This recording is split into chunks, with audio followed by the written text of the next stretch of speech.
Well, today's state funeral caps a remarkable 11 days for the people of the United Kingdom since Queen Elizabeth's death last Thursday. For many people, she was the only monarch they knew. Even those who questioned the role of the monarchy in modern Britain, almost all had a deep and abiding affection for the Queen. Thousands of people gathered to watch the funeral procession from London's Hyde Park.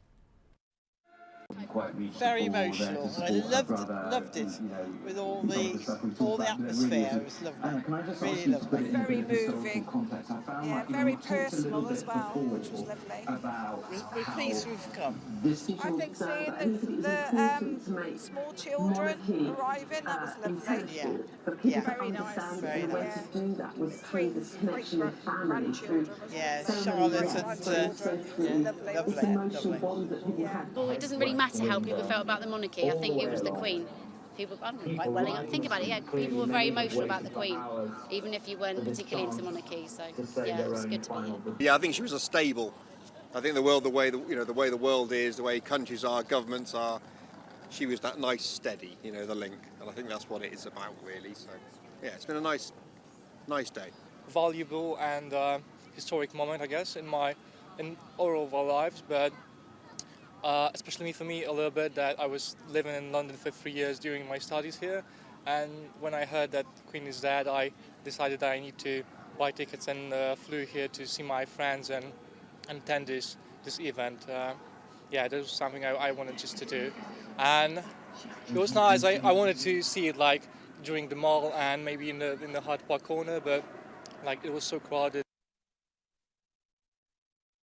Well, that's just a cross-section of people in London today. I think that was actually Hyde Park, people remembering Queen Elizabeth and giving reasons why they attended her funeral today. Well, for more on that state funeral, let's cross live to London and speak to another one of Arise's correspondents, Judita de Silva. Good to see you, Judita. Reflect for us on how the world has been watching today's historic event in London, a city which has had the eyes of the world on it.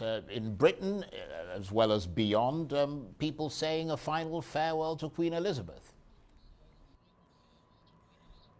Yes, indeed. It was predicted before today that it was going to be about 4.1 billion viewers from around the world, bigger than anything they've ever had before, even the naming of the new Pope. As you see, you have to excuse the noise going on behind me because it's kind of like the takedown and the drawdown of all the blockades and security measures and poles and phone towers and transmission broadcasting towers that are kind of coming down right now as we speak, as I'm standing on the part of the procession where the Queen's coffin went down. But indeed, this was a moment for Great Britain to show what makes it great, because the sending off of the greatest monarch that has ever been on the throne is something that everyone has collectively understood, and many have said will never happen again. So as the world watched Britain showcased everything it had in glorious splendor, the regalia, the pomp, the parade, everything was put out to their burnished brilliance for the world to enjoy. Well, absolutely. And we, of course, Judita, expected all the pageantry and for this to be as big as it was. But, I mean, you yourself were to some extent in it, and I'm told that there's something about it that felt both intimate and extraordinarily grand, the perfection of the pageantry, and in the middle of it, a grieving family. Yes, that is the beautiful juxtaposition of this day, that's this unprecedented day, because there's something so global, so grand, so beyond expression. Like I find myself tripping on my words, trying to truly articulate for viewers at home to understand what it felt like to witness this. It was the grandest, most colorful, most resplendent thing I can say I've ever seen. But at the same time, there was something so honest and so human at the center of it, and that emanated from the people. And more importantly, every time you saw a shot of the family members, it was so stoked with a poignancy and almost a tragedy, because they have to put on this show. It is their job, it is their position. but they are human beings who are grieving the matriarch of their family. It's a turbulent family that was held together by her. She was their glue. The direction was Prince Philip, and the two of them are gone. And you can see there's an aura about them that they recognize the level of loss they have, but that must be set aside for duty, because above anything else, Queen Elizabeth II was a pioneer and a beacon of duty above all else. And I think that captures it poignantly. And of course, moments of great symbolism as the final committal service was taking place inside St. George's Chapel in Windsor. You're in London, but that's of course in Windsor. Not least when they took the crown, the orb and the scepter off the coffin. And of course, the next time the crown jewels will be seen in public will be at the coronation of the King.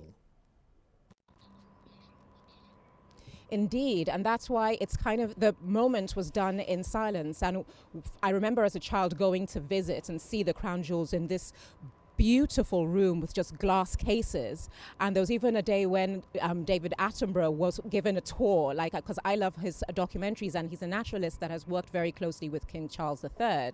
And he actually got a chance to see the crown, the orb, the scepter, and the Queen talked about how heavy it was when she was having her coronation. King Charles will go through the same thing, but those instruments indicates almost the majesty of what this all represents, because the fact it was done in silence was to recognize a reign has ended and a reign is soon to begin, because it's done under the watchful eye of King Charles III, who was sitting just off to the right.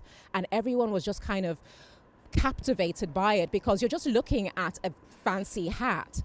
But that's what the meaning of history and legacy and provenance is. You can load something as a symbol that makes you feel something that lies beyond it.